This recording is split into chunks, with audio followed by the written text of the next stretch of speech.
Hello प्यारे बच्चों, आज आपकी ये सामाजिक विषय की तीसरी किताब को शुरू करेंगे। हमारे अतीत फर्स्ट, ये किताब का नाम है आपका।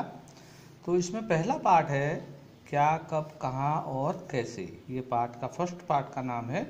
तो उन दो किताबों का आपने एक कॉपी में कर लिया था। अब इस किताब का काम करने के लिए नई कॉपी आप बनाएंगे। तो इसमें भी आपकी दो किताबों का काम होगा, भौगोलिक मानचित्रावली और हमारे अतीत। तो हमारे अतीत में फर्स्ट में आप इंडेक्स बनाएंगे। अपना इंट्रोडक्शन लिखने के बाद इंडेक्स बना के आप इस पार्ट का नाम लिखेंगे। उसके बाद आप प्रश्न उत्तर स्टार्ट करेंगे। पहला क्वेश्चन है, देखिए, निम्नलिखित को सुमेल करो, यानी कि मिलान करना है।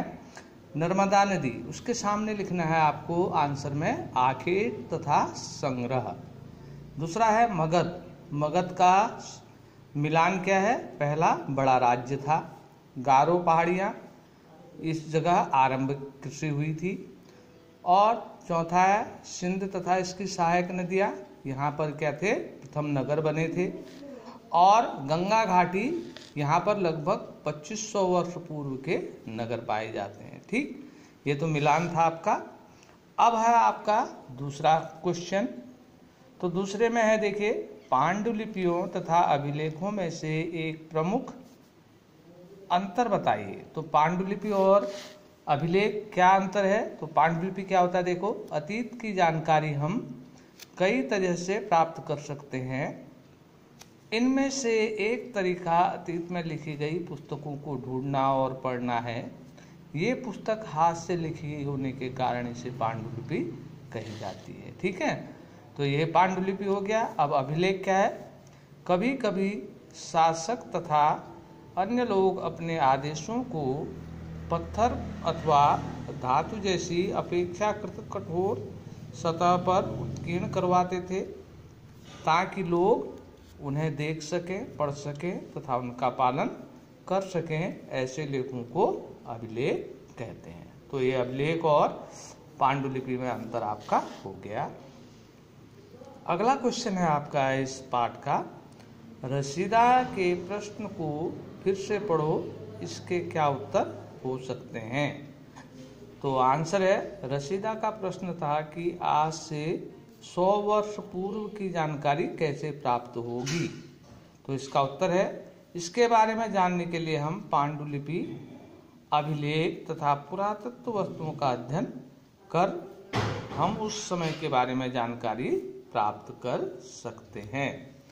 तो ये आपका तीसरा क्वेश्चन का आंसर पूरा हो गया। अगला क्वेश्चन है आपका, पुरातत्वविदों द्वारा पाई जाने वाली सभी वस्तुओं की एक सूची बनाओ। उनमें से कौन सी वस्तुएं पत्थर की बनी हो सकती हैं? तो इसका आंसर है, पुरातत्वविदों द्वारा पाई जाने वाली वस्तुओं में पत्थर एवं ईंट से बनी हुई इमारतों के अवशेष, चित्र, मूर्तियाँ, औजार, हथियार, बर्तन, आभूषण तथा सिक्के आदि प्रमुख हैं। इनमें इमारतें, मूर्तियाँ, औजार, हथियार आदि पत्थर के बने हो सकते हैं। तो ये इस पाठ का आंसर, इस प्रश्न का आंसर था। अगला क्वेश्चन है, साधारण स्त्री तथा पुरुष अपने कार्यों का विवरण क्यों नहीं रखते थे? इसके बारे में तुम क्या सोचते हो?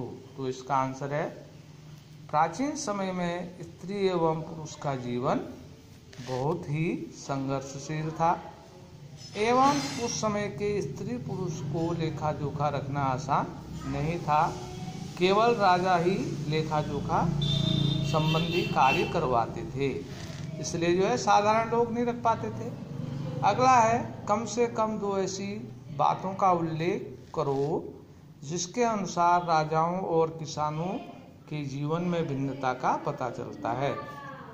तो क्या है उसमें? देखिए, अतीत में राजा एवं सुख का जीवन के अलग अलग आपस में काफ़ी भिन्न था।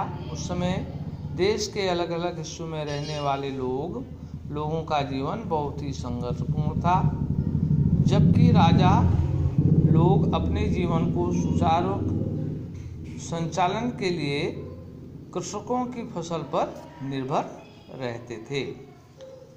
तो यह इस प्रश्न का आंसर हो गया।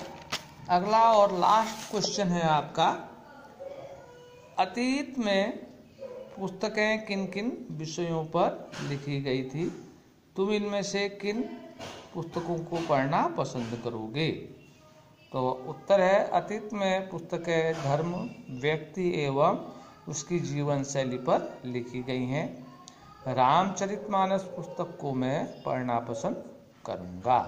तो ये आपका पार्ट कंप्लीट हो गया है। इसे आपको, जैसे मैंने शुरुआत में बताया था कि जो नई कॉपी आप बनाएंगे उसके शुरुआत में पहले अपना परिचय लिख के इंडेक्स बनाकर पहले पार्ट का नाम लिख के ये प्रश्न उत्तर बनाएंगे।